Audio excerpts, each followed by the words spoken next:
Halo Sobat Sehat, kembali lagi di podcast Ngobrol Seru, Sehat di Rural dan Urban, episode 12 part 2. Di part 1, kita sudah dengar tentang apa aja sih faktor-faktor yang mempengaruhi resistensi antibiotik dan dampaknya untuk kita. Lalu, apa sih yang harus kita lakukan? Mau tahu jawabannya? Yuk, dengar sampai habis. Nah, jadi setelah kita dengar tadi penjelasan Dr. Lisia, terus apakah ada langkah-langkah yang bisa dilakukan secara dari individu gitu untuk menangani resistensi antibiotik? Ya, oke. Jadi langkah-langkah yaitu ya karena resistensi antibiotik ini adalah suatu masalah kesehatan yang cukup kompleks. Tuh. Jadi tadi kan sudah macam-macam nih karena ada pertahanan tubuh dari si bakteri sendiri, kemudian dari perilaku manusia. Maka untuk masyarakat ya yang pertama pasti saat mengalami gejala-gejala seperti infeksi bakteri, kan belum tentu nih infeksi bakteri, jangan segera konsumsi antibiotik gitu. Panas dikit, lehernya berlendir dikit gitu, aham gitu, langsung cari antibiotik. Nah, konsultasikan dengan dokter atau tenaga kesehatan gitu. Jadi kira-kira ini gejala apa gitu, kemudian apakah saya butuh antibiotik atau tidak. Itu pertama. Kemudian yang kedua, jangan membeli antibiotik tanpa resep di apotik, apalagi di warung gitu. Karena ya itu, karena kan tadi kita nggak tahu nih bener nggak apakah tadi kita mengalami infeksi bakteri atau sebenarnya bukan. Oke, jadi kalau untuk antibiotik sendiri itu dia punya aturan main khusus gitu. Aturan main khusus bagaimana cara mengkonsumsi antibiotik tersebut untuk biar kita sembuh, nomor satu. Kemudian yang kedua untuk mencegah resistensi antibiotik.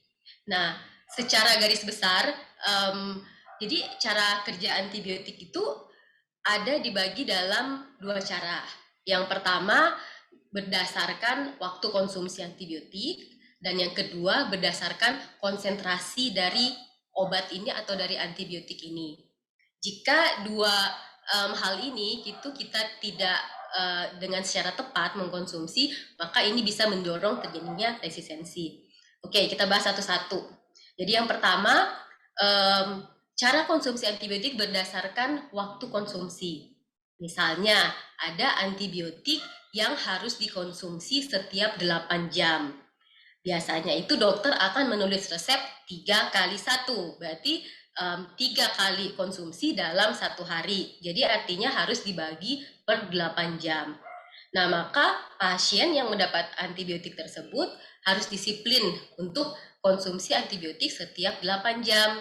Misalnya nih, suka lewat-lewat, kita capek nih 1 hari 3 kali, mending 2 kali aja. Nah, ini dosisnya itu tidak waktu konsumsi ini tidak tepat sehingga bisa menyebabkan resistensi antibiotik karena kadarnya itu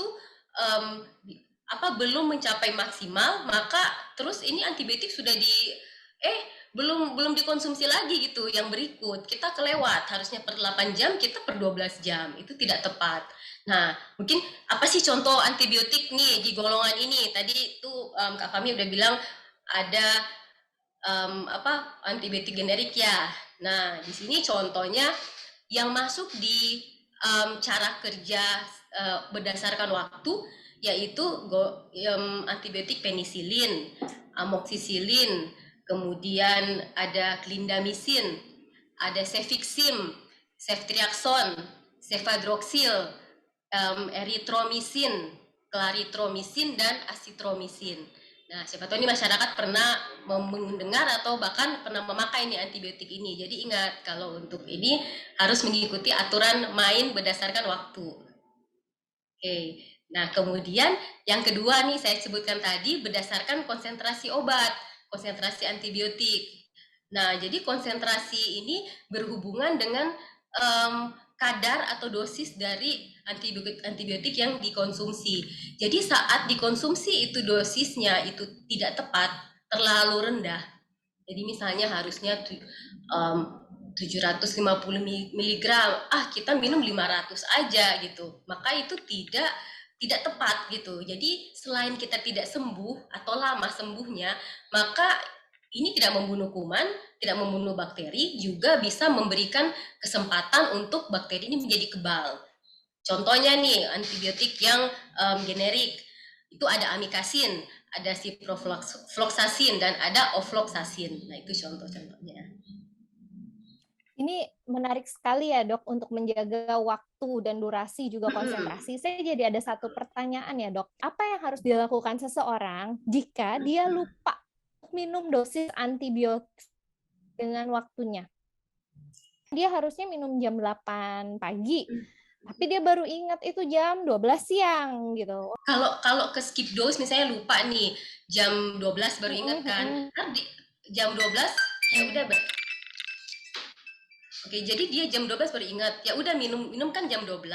Karena baru ingat jam 12 nih. Terus dihitung lagi misalnya per 8 jam, ya dihitung lagi ke depannya 8 jam.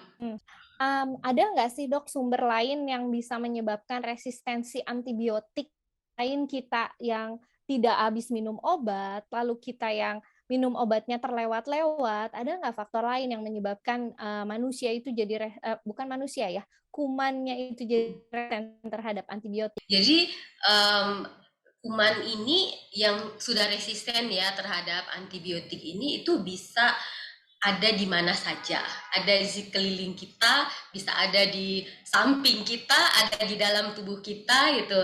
Nah, jadi selain dua faktor tadi ya, faktor daya tahan si bakterinya sendiri, kemudian dari kita atau manusia itu yang tidak benar nih cara konsumsi obat, bisa juga dari lingkungan di sekitar kita. Nah, beberapa contoh yaitu di air yang terkontaminasi, bisa juga dari ternak yang diberikan antibiotik untuk mencegah agar ternak itu sakit. Residu atau sisa dari antibiotik ini bisa saja kita konsumsi saat kita misalnya nih beli daging di pasar supermarket terus kita masak. Nah, begitu juga dengan produk sayur, mayur, dan buah gitu. Ada yang diberikan antibiotik dan pestisida untuk mencegah produk ini rusak sebelum dipanen. Itu mungkin contoh di lingkungan sekitar kita ya. Selain itu ini juga di fasilitas kesehatan itu bisa juga menyebar dengan cara saat tempat tidur pasien ini tidak dibersihkan itu dengan baik ya. Jadi dari satu pasien pulang, terus setelah itu pasien lain akan menghuni tempat tidur tersebut kan. Nah itu jika tidak dibersihkan dengan baik, maka akan menjadi sarana penyebaran dari kuman. Tuh. Menarik. Jadi tidak hanya ini ya, jadi faktor lingkungan juga sangat berpengaruh ya dok. Aspek sana kalau tidak bersih itu juga, kalau lingkungannya tidak bersih itu juga bisa jadikan sarang kuman dan justru membuat kumannya menjadi semakin kebal ya dokter. Iya, betul sekali gitu. Jadi kuman yang sudah resistensi ini dia bisa jalan-jalan gitu, dia bisa traveling dari kita manusia ke ternak, kemudian ke limbah air gitu, di rumah sakit juga, di klinik gitu dan sebagainya. Ya, saya sering mendapat pertanyaan ini dokter dari teman-teman di lingkungan saya yang biasanya COVID-19 positif tapi gejalanya ringan ke sedang gitu. Jadi mereka pengobatan dan isolasi mandiri di rumah. Biasanya yang mereka tanyakan adalah, perlu nggak sih kita cari azitromisin, antibiotik gitu? Lalu biasanya saya akan mendorong mereka, tidak, selama dokter tidak meresepkan mohon jangan konsumsi antibiotik. Tapi bagaimana sih pandangan dari Dokter Lisia sendiri mengenai penggunaan antibiotik, misalnya azitromisin ya, karena kan kita baca nih dari sosial media salah satu obat untuk COVID-19 adalah azitromisin.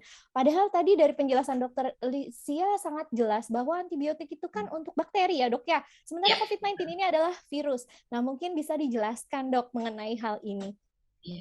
Oke, baik. Ya, jujur saja bahwa azitromisin untuk pasien dengan infeksi COVID itu cukup menjadi kontroversi. Jadi kalau saya sendiri itu mengikuti guideline yang dikeluarkan perhimpunan apa ya. Jadi guideline terakhir yang saya baca bahwa kalau untuk gejala ringan itu tidak memerlukan antibiotik. Namun misalnya nih pasien sudah gawat dirawat di rumah sakit, pasti dokter di rumah sakit itu mempunyai suatu penilaian khusus gitu. Dokter akan menilai bahwa mungkin pasien itu beneran sudah ada infeksi, itu nomor satu gitu. Kemudian bisa juga untuk mencegah. Jadi saya tidak bisa bilang oh ya yang ini bisa yang ini enggak. Tapi kalau misalnya untuk pasien isoman gitu di rumah, yang saya baca guideline terakhir itu tidak dianjurkan untuk memakai antibiotik.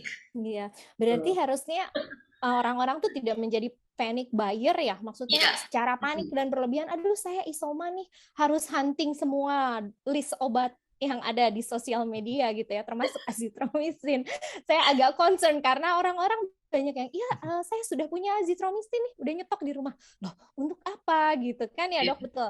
Intinya persepan antibiotik itu datangnya harus dari dokter ya, nggak bisa kita self-medication dengan antibiotik, begitu ya dok ya? Ya, karena antibiotik itu kan sebenarnya obat keras ya, yang hanya diresepkan oleh dokter gitu. Iya, ya. Jadi pertanyaan terakhir saya mungkin itu dokter berhubungan dengan COVID-19 karena sangat booming antibiotik untuk COVID, tapi gejalanya ringan gitu. Oke. Mungkin demikian dokter podcast kita hari ini. Terima kasih ya dokter sudah sharing ilmu-ilmunya, ini sangat bermanfaat bagi saya dan bagi kami ya Mas Fahmi ya. Mulai dari kita tahu nih ternyata bagaimana kalau kita tadi skip dose, lalu apa saja sih faktor yang menyebabkan resistensi antibiotik. Ya, ternyata resistensi antibiotik itu nggak hanya disebabkan oleh obat ya dok ya, tapi juga oleh konsumsi obat maksud saya, tapi juga oleh hal-hal yang di lingkungan kita, begitu. Iya, betul banget. Terima kasih banyak Dr. Lisia, dan mudah-mudahan podcast ini bisa memberikan informasi yang baru kepada Sobat Sehat semua tentang resistensi antibiotik gitu. Nah, kalau Sobat Sehat punya pertanyaan atau ingin mengajukan tema seru lainnya, Sobat bisa kirimkan pesan ke media sosial kita di Instagram atau Twitter di eukru_official atau Facebook di eukru.indonesia. Oke Mas Fahmi, terima kasih. Pantau terus ya media sosial kita, dan jangan lupa untuk share informasi ini untuk teman-teman sekalian. Oke, sampai ketemu di Ngobrol Seru, Sehat di Rural dan Urban episode selanjutnya. Dadah! Dadah! Terima kasih dokter. Terima kasih Terima dok. kasih.